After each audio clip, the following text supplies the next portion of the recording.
할렐루야. 오늘 일곱 교회 가운데 세 번째 교회인 버가모 교회에 대하여 살펴보고자 합니다. 주님께서 이 버가모 교회도 주님께서 어떤 부분을 아신다라고 이렇게 말씀하고 있습니다. 13절 보면 네가 어디에 사는지를 내가 아노니 거기는 사탄의 권자가 있는 데라 라고 이렇게 말씀하고 있습니다. 이 말씀의 의미는 버가모 교회가 있는 그 버가모 지역의 위치와 관련이 있습니다. 버가모의 지명은 베르가마라고 하는 그러한 것으로 이렇게 되어 있습니다. 베르가모라고 하는 것은 높은 곳이라고 하는 그런 뜻이죠. 그럼 그리스와 터키 사이에 있는 바다가 에게해입니다. 에게해. 에게, 그러니까 터키의 이 일곱 교회가 있는 쪽 서쪽이죠. 이 서쪽에가 바로 에게해가 있죠. 밤모섬이 그러니까 그 에게해에서 터키 쪽에 있는 그런 섬이니까 작은 섬이었으니까 가장 가까운 도시가 어디였죠? 에베소 교회였습니다. 그래서 일곱 교회 가운데서 에베소 교회가 보면은 밤모섬에서 가까운 바다와 에게해와 가까운 그런 지역에 있다라고 하는 것을 우리가 생각해 봅니다. 이 일곱 교회가 에베소, 그 다음에 그 위에 서무나, 그 위에 버가모가 있고, 그렇게 해서 다시 약간 내륙적으로 이렇게 교회가, 4개 교회가 이렇게 있습니다. 이 에게에서 버가모 교회가 약 한 24km 정도 내륙으로 들어온 그런 해발 300m 이상의 그 고원에 위치한 그런 도시입니다.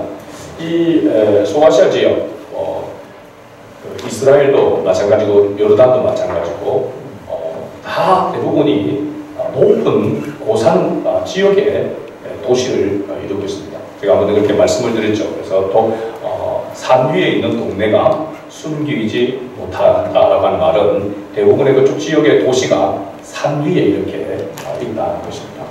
사진을 한번 보게 되면 버가모 교회가 또 버가모 이 도시가 위치해 있는 그 지역 자체가 굉장히 높은 곳에 이렇게 있습니다. 장인이 사진 한번 보세요. 위에 이 마을 자체도 그러니까 바다에서 해면에서 300m 좀 이상 되는 높이의 마을이 도시가 형성되어 있는데 그 위에 저 위쪽으로 보면은 하늘과 맞닿아 있는 그곳을 보면 약간 구릉지 같이 이렇게 되어 있는 곳이 있습니다. 지금은 거의 터만 남아 있는다라고 이렇게 합니다만 당시에 저곳에 그리스 로마에 있던 신화 그런 신들 대표적인 신이 바로 제우스죠.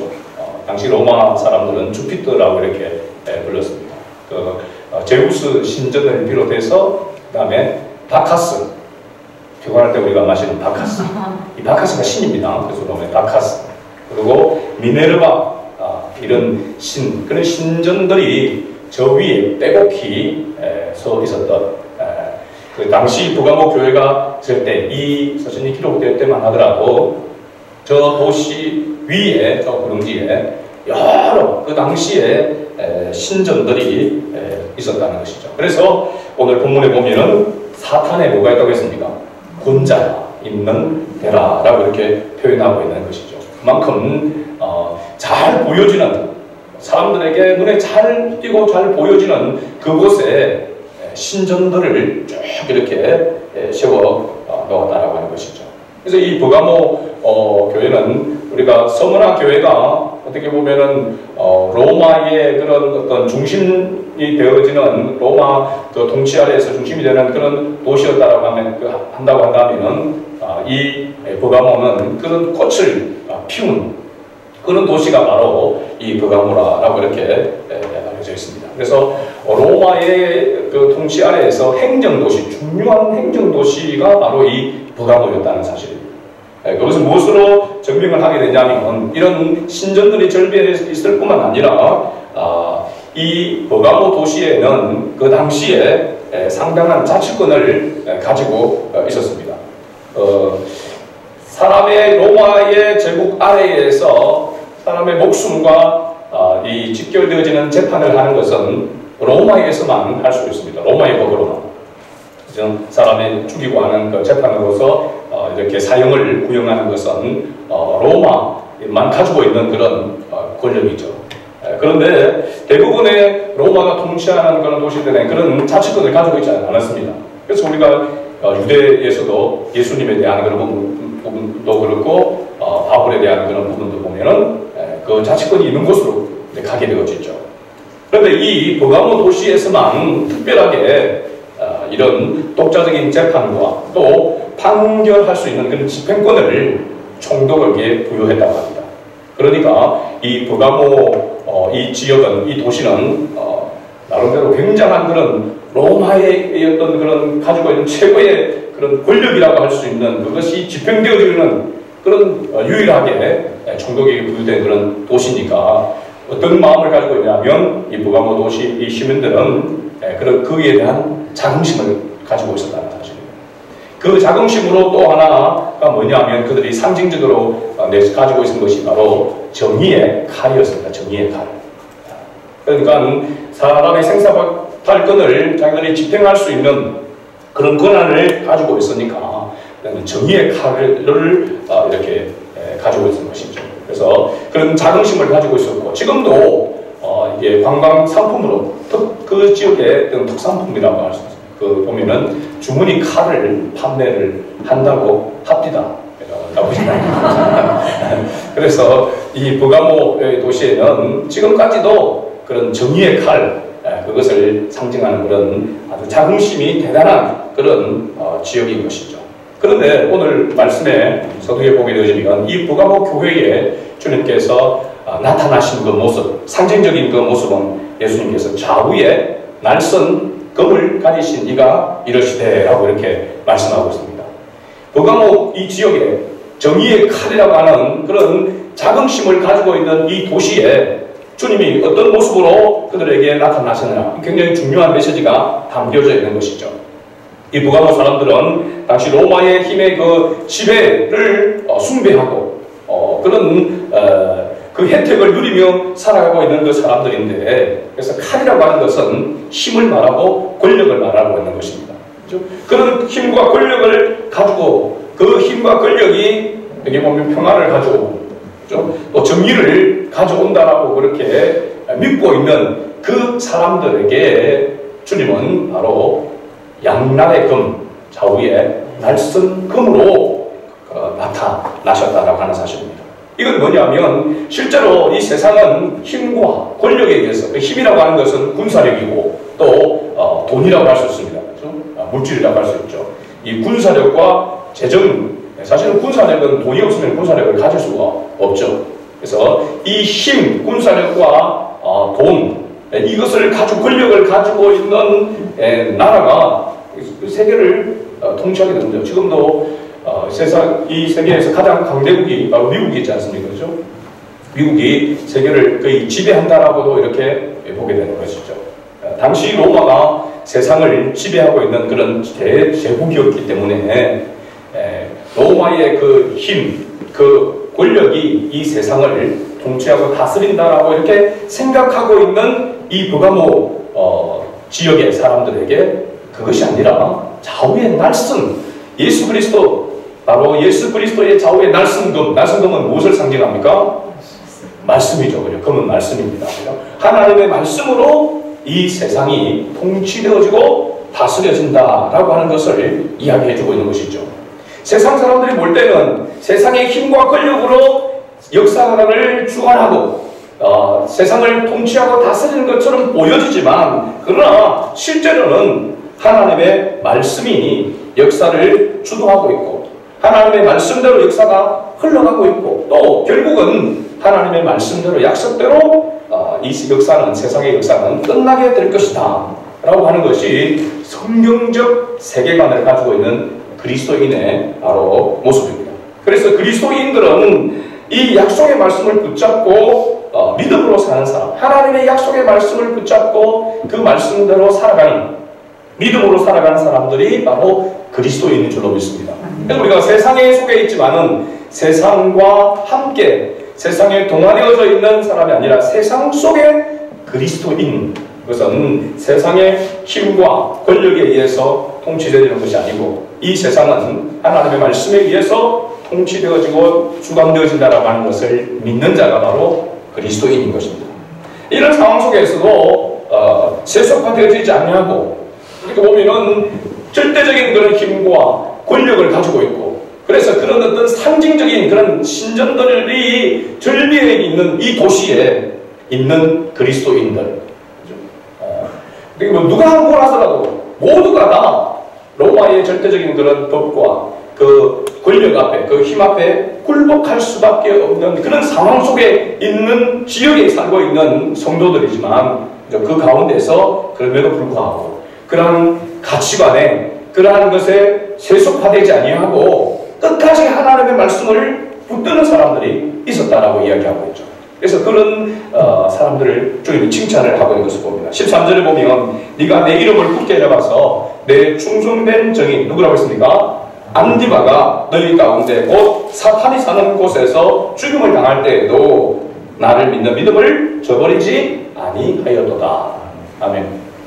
버가모 지역 로마의 절대적인 그런 권력과 또 법 그 아래 있음에도 불구하고 거기에 동화되지 아니하고 그 가운데서도 하나님의 말씀을 붙들고 하나님의 말씀 때문에 여기 보면은 순교의 제물이 되어진 사람이 있었다. 안디바를 이야기를 하고 있습니다. 충성된 정인 안디바가 있었다. 이 안디바가 대표적으로 순교를 하고 난 다음에도 그 순교의 정신을 본받아서 믿음을 저버리지 아니하고 예수 그리스도의 이름을 붙잡는 사람들이 있었다라고 이렇게 이야기를 하고 있습니다. 여러분 여기에 등장하는 안디바, 이 안디바는 사도 바울이 버가모에서 복음을 전하고 사도 바울이 한 곳에 머물러 있을 수 없었잖아요. 그리고 후임자를 세우는데 그 바로 사도 바울의 후임자로 버가모 교회를 사역했던 사람이 바로 이 안디바입니다. 안디바. 그런데 이 안디바를 본문 원어의 헬라어 그대로 읽어내는 안티파스라고 하는 이름입니다. 안티파스. 안디바라고 이렇게 되어 있지만 실제적으로 보면 헬라어로는 안티파스. 안티파스라고 하는 것은 안티와 파스 이 단어가 합성되어져 있는 그런 단어입니다. 그럼 안티는 뭡니까? 안티 반대한다는 것이죠. 반대한다. 파스 몸에 붙이는 파스는 뭐냐면 동지로 반대다. 동질하다 이런 동의하다라고 하는 그런 뜻이 있습니다. 그러니까 안티파스라고 하는 어떻게 되는 겁니까? 동질화되지 아니한다, 동화되지 아니한다라고 하는 것이죠.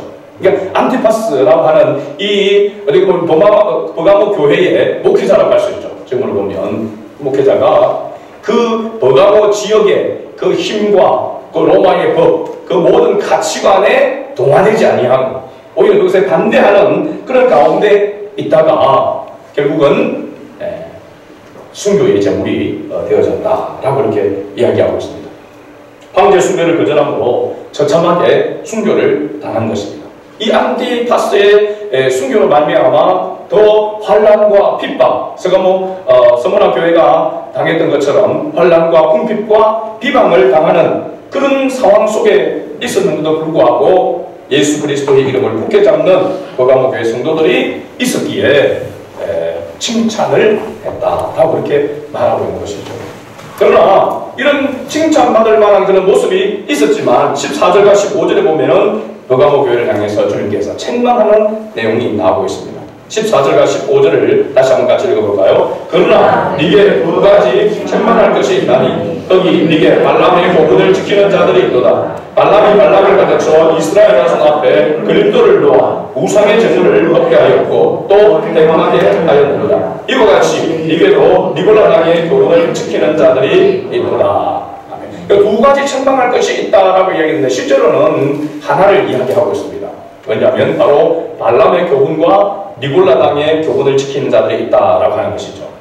이 발람의 교훈, 니골라 당의 교훈은 어디에 나왔습니까? 에베소 교회에서 나왔습니다. 니골라 당의 그 교훈을 따르지 아니하고 그것을 배격하고 물리쳤던 것에 대해서 주님은 에베소 교회를 칭찬했던 것을 봅니다. 근데 이 버가모 교회에 바로 이 니골라 당이 발람의 교훈이 그대로 있었다는 것입니다. 지난 에베소 교회를 우리가 말씀을 묵상할 때에 이 니골라에 대해서 설명을 했죠. 헬라어로 보면 니골이라고 하는 단어와 라오스의 준말인 라의 합성을 하고 했습니다. 그래서 니골이라는 말은 전념시키다. 그리고 라오스는 왜냐하면 백성을 이야기했습니다. 그래서 백성을 전념시키다. 기억나죠? 발람이라고 하는 것은 바로 니골라의 히브리어입니다. 히브리어로 발람입니다. 니골라가 헬라어라고 한다면 발람은 히브리어라고 하는 것입니다. 발이 전념시키다. 람은 백성이라고 하는 그런 뜻이라고 했습니다. 그러니까 발람의 교훈이라고 하는 것은 곧 니골라당의 교훈. 구약의 히브리어에서는 발람의 교훈이고 그것이 헬라 시대에 와서는 뭐냐면 니골라당의 교훈이다 라고 이렇게 이야기하고 있습니다. 신약 성경 유다서에 보면 유다서는 한 장으로 되어 있습니다. 11절에 언급되어 있는데 이렇게 기록하고 있습니다. 화를 슬픈 자 이 사람들이요 가인의 길에 행하였으며 삭슬을 위하여 발람의 어그러진 길로 몰려갔으며 고라의 폐역을 따라 멸망을 받았도다 이렇게 말씀하고 있습니다. 이러한 자들은 잘못된 가르침을 받은 자들을 이야기하고 있는데 이 발람의 어그러진 길이라고 할 때에 발람의 교훈이라고 할 때에 그 대표적인 상징이 뭐냐면 삭슬 위하여라고 합니다. 그래서 발람의 교훈, 니골라당의 교훈이라고 한다면 불의의 삭슬을 이야기하고 있는 것이죠. 그러면 이 발람이라고 할 때에 이 단어는 뭐냐면 물질 때문에 넘어지는 무너진 인생을 대표하는 그런 말이 바로 발람의 교훈, 니골라당의 교훈이다라고 하는 것을 알 수 있습니다. 여러분 우리가 구약 성경 민수기 22장부터 시작해서 24장까지 보면은 이 발람에 대한 이야기가 나옵니다. 아주 재미있는 정말 드라마 같은 그러한 이야기가 이렇게 나오게 되죠. 당시 이스라엘 백성들이 모압 평지에 이렇게 모이게 되어집니다.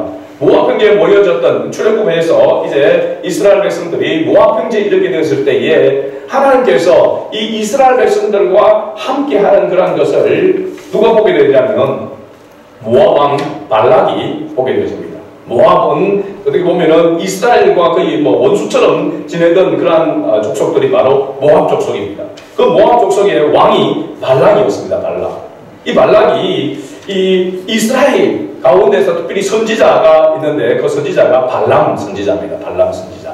이 발람 선지자가 복을 빌면은 복을 받고 저주하면 저주를 받는 그런 일들을 보게 된 것입니다. 알게 되어진 거죠. 그래서 이 원수처럼 생각하는 이스라엘 이들을 저주하도록 해야 되겠다라고 생각해서 이 모압의 고관들 그 당시 지도자라고 할 수 있는 장로들 성경에 보면 모압의 장로들과 그 다음에 미디안의 장로들을 이제 발람 선지자에게 이 발람 왕이 보내게 되어지죠. 그래 가서 그들을 데리고 와서 뭐 하려고 하냐면 이스라엘을 저주하도록 해서 자기들이 살려고 하는 그런 가운데 있습니다. 지금 이스라엘이 하나님께서 함께함으로 말미암아 누구도 이스라엘을 이길 자가 없다라고 하는 것을 알게 되어진 거죠. 그런데 선지자가 복을 빌면 복을 받고 선지자가 저주하면 저주를 받으니까 이 선지자에게 달렸다 생각하고 그 선지자를 데려오기를 원한 것이죠. 그런데 발람이 그 이야기를 듣고 처음에는 거절하게 됩니다. 하나님께서 가지 마라고 그렇게 이야기하죠. 그런데 자꾸 조금씩 읽어보면은 이제 은검을 보게 되어지고 이 발람 왕이 처음에 같은 사람들보다는 나중에 2차는 더 높은 지위에 있는 고관을 보내게 되어지죠. 그러면서 서서히 이 발람 선지자가 끌려갑니다.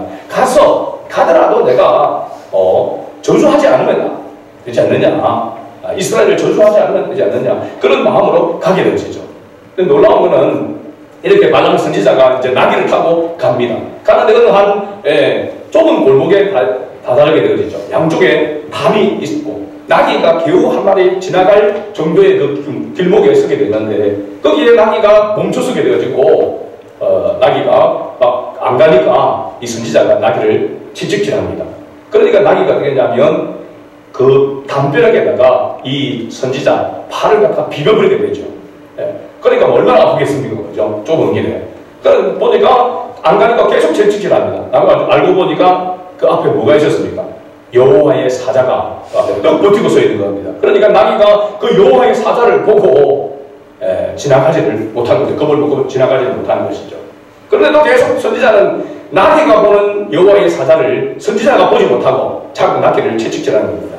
어떻게 보면 진짜 어떤 해프닝이라고 이렇게 이야기할 수 있죠. 초월적인 그런 모습이 나타납니다. 나중에 하도 그렇게 하니까 하나님께서 나귀의 입을 엽니다. 나귀가 말을 하게 되는 거죠. 좀 정말 초월적이고 진짜 동화에 나오는 그런 이야기처럼 이렇게 보여지죠. 나귀의 입을 열어서 말하게 되어집니다. 왜 악하게 되는지. 나중에 그 선지자의 눈도 열어서 여호와의 사자를 보게 되죠. 그러면서 가지 못하게 되어집니다. 나중에 또 결국은 읽어보면 갑니다. 가지고 자기는 저주를 하려고 하는데 하나님께서 그 입으로 이스라엘 향해서 복을 빌게 되어지고, 그죠? 오히려 모압을 향해서는 저주하게 되어지는 그런 일이 나오게 되죠. 중요한 건 뭐냐면 발람이 서서히 물질 앞에 유혹을 받게 되어지고 무너지는 그런 모습을 보게 되어집니다. 나중에 결국은 오늘 이 본문에 나와 있듯이 모압 여인들과 이스라엘 백성들이 행음하게 하고, 그리고 우상에게 절하고 우상의 재물을 먹도록 그렇게 하는 우를 범하게 되게 되죠. 그래서 물질의 눈이 어두워지면 하나님의 음성도 안 들리고 영적인 눈이 가려져서 볼 수 있는 것도 보지 못하게 되어지고 분별력도 없어지게 된다라고 하는 것을 이야기해주고 있는 것이죠. 그리고 보면은 어떻게 보면 버가모 교회를 우리가 보게 되면 대내적으로 신앙을 지키는 그런 외형적인 그런 모습 가운데서는 그들이 그래도 견뎌내고 있었지만은 그 생활 속에 다가오는 그런 조그마한 그런 이익에 관한 그런 부분에 대해서는 무너지는 그런 모습이 바로 이 버가모 교회의 모습이라는 거죠. 오늘 우리의 그리스도인들의 모습과 너무나도 좀 흡사한 그런 모습도 있습니다. 우리가 주일을 성수하는 것, 여러분 그리스도인이 되어지고 신앙이 있고 믿음이 있는 사람은 주일 성수를 어긴다라고 하는 것을 우리가 생각을 못합니다. 주일 성수를 잘 하겠죠. 교회 와서 예배 드리는 거, 이거는 뭐 틀림없이 우리가 해야 된다 생각합니다. 그러나 생활 속에서 우리가 조그마한 그런 이익에 관한 그런 부분들, 우리가 말과 행동 이런 부분에는 쉽게 우리가 무너지는 그런 모습을 우리가 보게 되어지죠. 바로 버가모 지역에 있는 버가모 교회의 성도들의 모습이 바로 이와 같은 모습이었다는 것입니다. 주님이 이런 모습을 책망하고 있습니다. 외형적으로 무장하고 있는 것만 칭찬하는 것이 아니라 안으로 생활 속에서 믿음의 삶을 살아가지 않는, 신앙의 가치관을 따라서 살아가지 않는 그런 모습, 하나님의 말씀에 의해서 살아가지 않는 그 모습에 대해서도 책망하고 있다는 사실입니다. 그리고 보면 우리 한국 교회가, 오늘 우리 교회가 우리의 모습, 개인적인 모습을 통해서도 우리가 하나님 앞에 책망받을 만한 그런 모습들이 없는지 우리가 살펴야 되겠죠. 그들로는 우리가 주일을 성수하고 그리스도인이라고 하는 것을 드러내면서 살아가고 있지만 정작 생활 속에서는 그리스도인다운 그런 말과 행동을 하지 않는 그런 모습 앞에는 쉽게 무너지는 그런 우리의 모습을 책망하고 있는 바로 그런 교훈이 바로 버가모 교회를 향해서 주님이 책망하고 있는 것입니다. 16절에 보면은 그러므로 회개하라. 그리하지 아니하면 내가 네게 속히 가서 내 입의 검으로 그들과 싸웁니다. 내 입의 검, 뭘 말하고 있습니까? 바로 예수 그리스도의 말씀을 말씀하고 있습니다. 다시 말하면 너희가 생활 속에서 그리스도인다운 삶을 살아가지 아니하고 생활 속에서 쉽게 무너지는 그런 삶을 살아가게 된다면 내 입의 검으로 그들과 싸우리라. 이 말은 뭐냐면 하나님의 말씀으로 진리로 너희를 심판하겠다라고 하는 것을 말하고 있습니다. 그렇죠? 오늘 우리가 하나님 앞에서 하나님의 말씀, 하나님의 진리를 따라서 우리 생활 속에서도 그런 삶을 살아야 될 줄로 믿습니다. 그래서 예배가 삶이 되고 삶이 예배가 되는 그런 성도, 그런 교회가 되어져야 주님께 칭찬받는다는 것입니다. 하나님 앞에 나와서 예배는 잘 드리는데 생활 속에서는 그리스도인다운 그런 모습을 가지지 못하고 넌 크리스찬처럼 오히려 주님의 가치관에 대해서 반대되는, 그래서 세상과 동질화되어버리는, 세상화되어버리는 그런 그리스도인이 되어서는 안 된다라고 하는 것을 말하고 있습니다. 그런 부분에 대해서 회개하라고 이야기하고 있고, 회개하지 아니하면 하나님의 말씀으로 심판하겠다라고 그렇게 버가모 교회를 향해서 주님께서 말씀하고 있는 것입니다. 이렇게 칭찬과 책망을 하고 난 뒤에 이 버가모 교회를 향해서도 주님께서 약속의 말씀을 하고 있습니다. 17절입니다. 우리 같이 읽어보겠습니다. 귀 있는 자는 성령이 교회들에게 하시는 말씀을 들을지어다. 이기는 그에게는 내가 감추었던 만나를 주고 또 흰돌을 줄 터인데 그 돌 위에 새 이름을 기록한 것이 있나니 받는 자밖에는 그 이름을 알 사람이 없느니라. 아멘. 두 가지를 약속하고 있습니다. 하나는 감추었던 만나를 주겠다라고 이야기하고 있고, 하나는 흰돌을 주겠다라고 그렇게 말하고 있습니다. 먼저 감추었던 만나, 이 감추었던 만나가 무엇을 의미하고 있는가?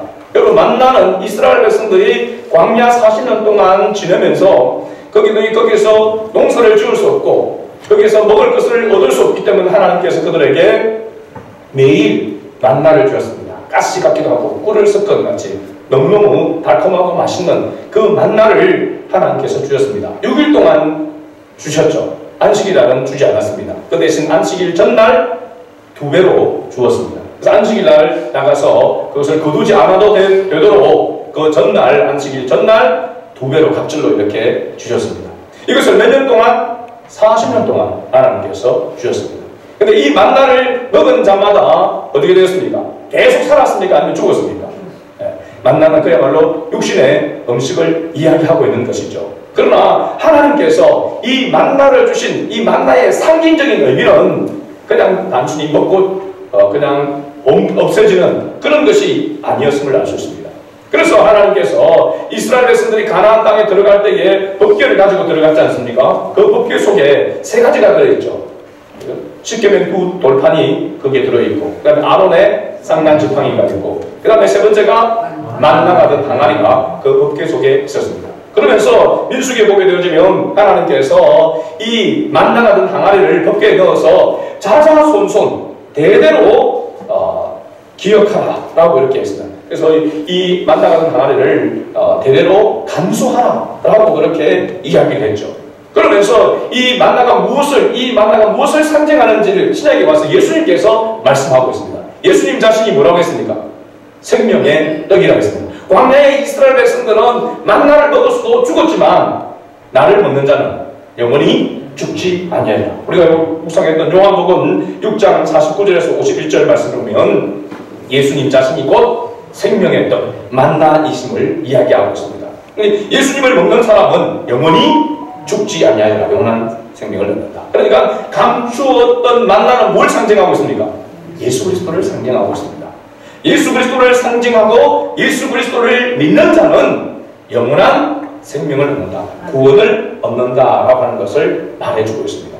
야, 그러면 우리가 열심히 신앙생활하고 충성을 다해서 하나님의 말씀을 지키고 믿음을 지키고 난 다음에 받는 보상이 뭐라고요? 로또같이 그냥 한 방에 이렇게 금덩어리를 내주시든지 뭐 이런 것을 주면 좋을 텐데 누굴 준다고 이야기하고 있습니까? 예수 그리스도 자신을 주신다라고 말씀하고 있습니다. 감추었던 만나는 바로 예수 그리스도를 이야기하고 있습니다.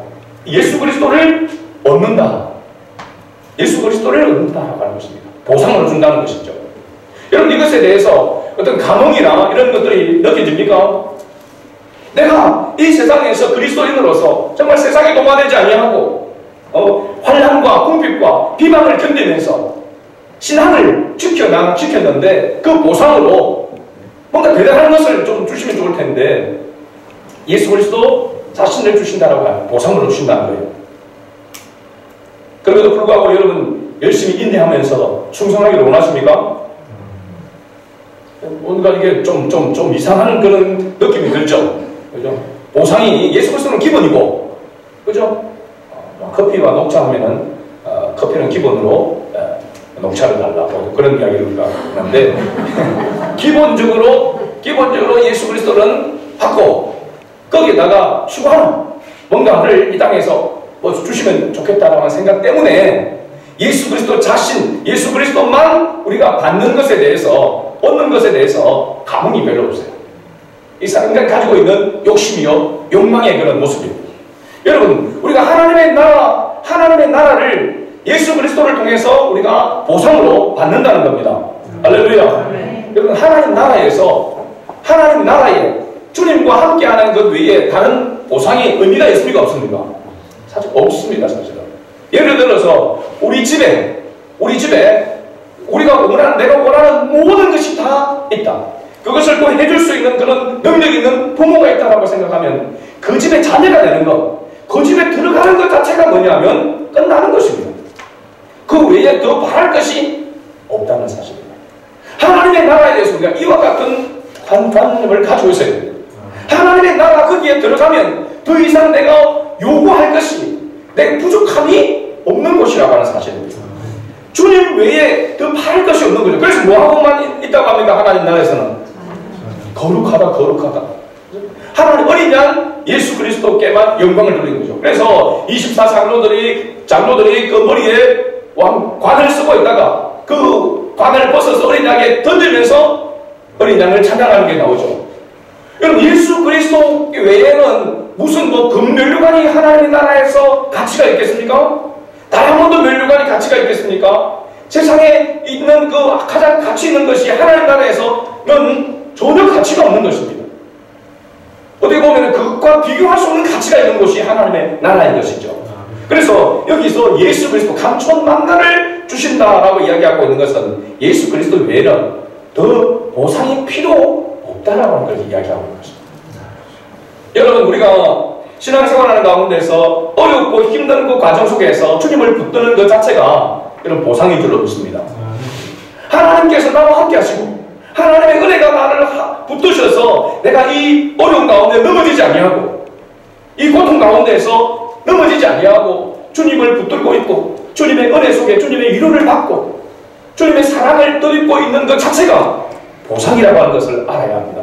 그래서 우리가 이 땅에서 가장 가치 있는 것이 뭐냐면 주님을 위해서 쓰임을 받는 것, 하나님의 나라를 위해서 쓰임을 받는 것이 가장 큰 축복이요 보상이라고 하는 것을 말하고 있는 것입니다.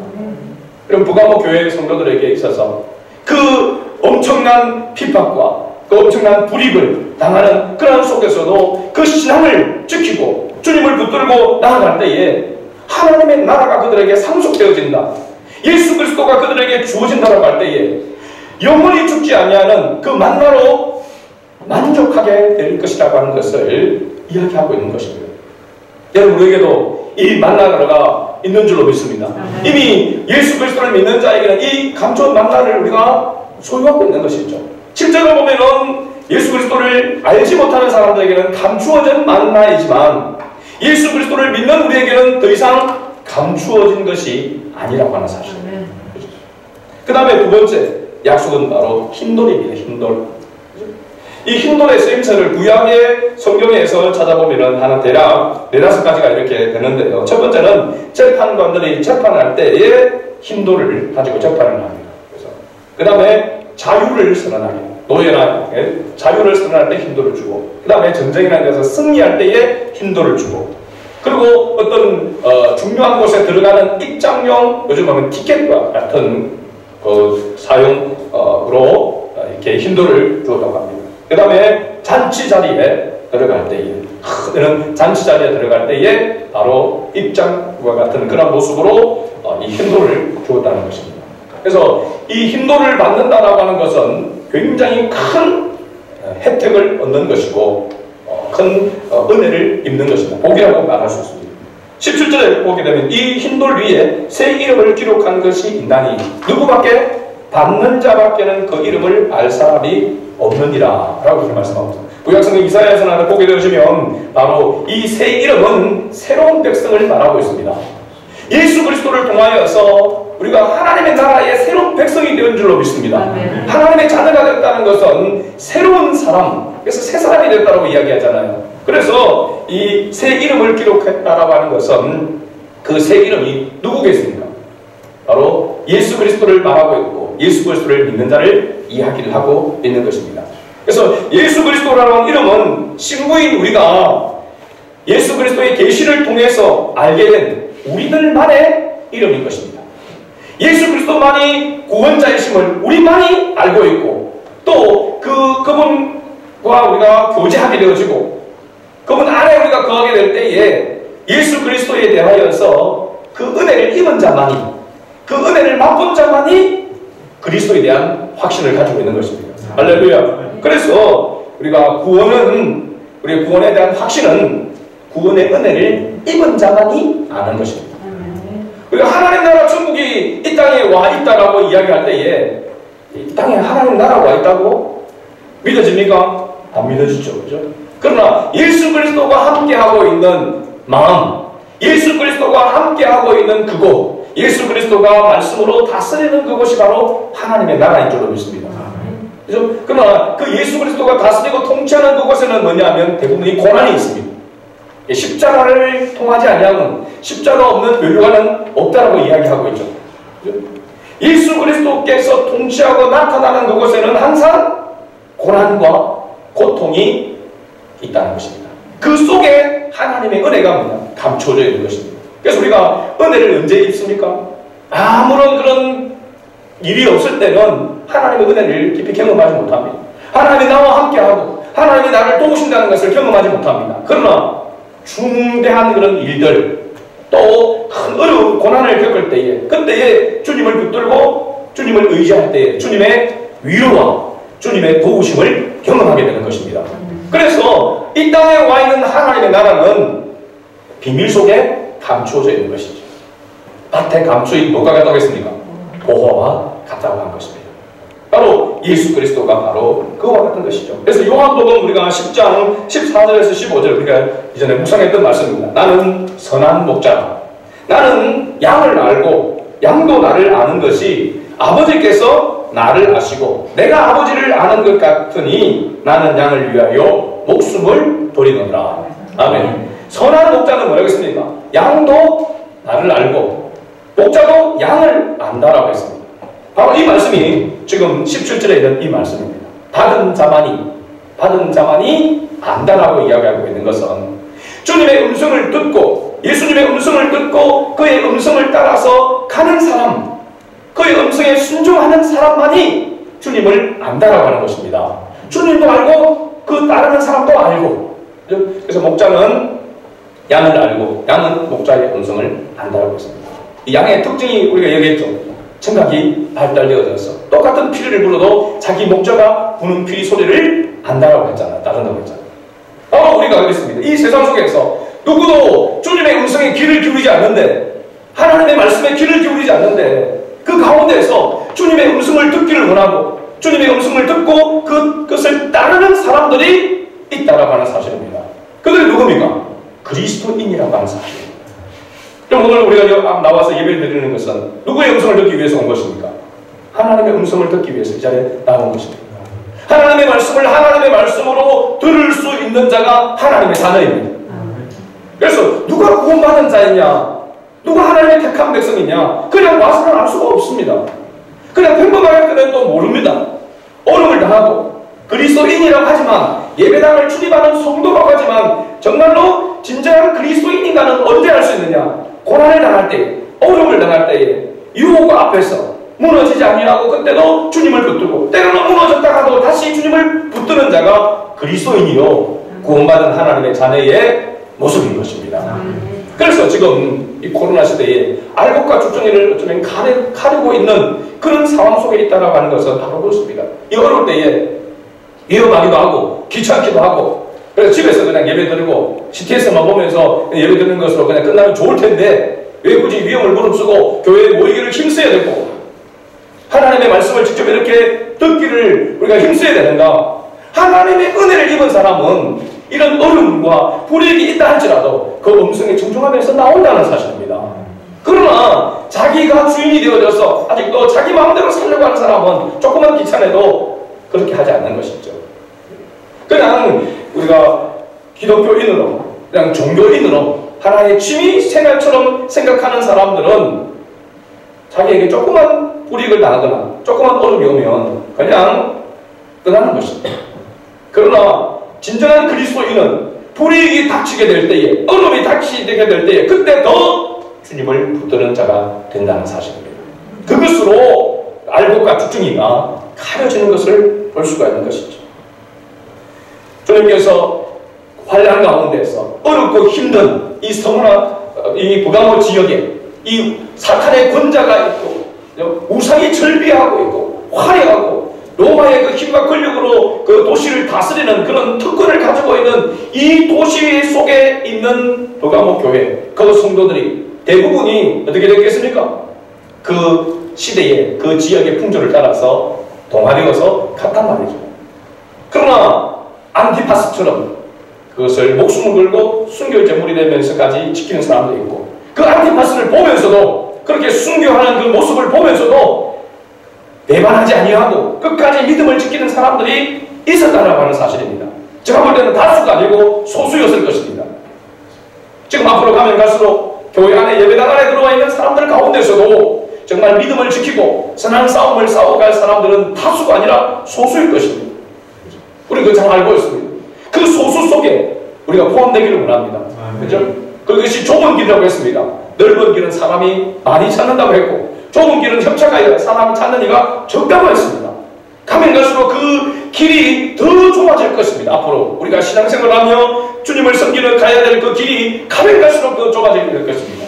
그러나 그렇다 할지라도 목숨 걸고 그 길로 나아갈 수 있는 그리스도인을 주님은 찾으시는 것입니다. 그런 자에게 하나님께서 은혜를 베푸시고, 그런 자에게 하나님께서 또 사랑을 베푸시고 도우시고 위로하시면서 함께 가는 것입니다. 감추어진 만나를 주고 힘도를 주시면서 받는 자만이, 그래, 이 길을 가지만 때로는 목숨을 버려야 되지만 주님이 함께 하시고 주님의 위로가 있고 주님의 도우심이 있는 것을 경험한다는 것입니다. 더 강하게, 그래서 환난과 고난의 역경을 견디는 사람이 주님에 대한 믿음이 더 뚜렷해지게 되는 것입니다. 할렐루야. 그래서 기독교는 고난의 종교라고 이렇게도 이야기하는 것이죠. 십자가 없는 면류관은 없다라고 하는 것을 우리는 알아야 됩니다. 쉽고 평탄한 그는 길만 찾아가려고 해서는 안 되는 것입니다. 주님의 뜻이라면, 주님의 말씀이라면 목숨까지도 내어 놓겠다라고 하는 그런 믿음을 가지고 일사각오에 가지고 신앙생활을 해야 주님께 칭찬받는 그리스도인이 될 줄로 믿습니다. 이러한 삶을 살아가는 우리 성안의 모든 가족들이 될 수 있기를 저희 이름으로 축복합니다. 아멘.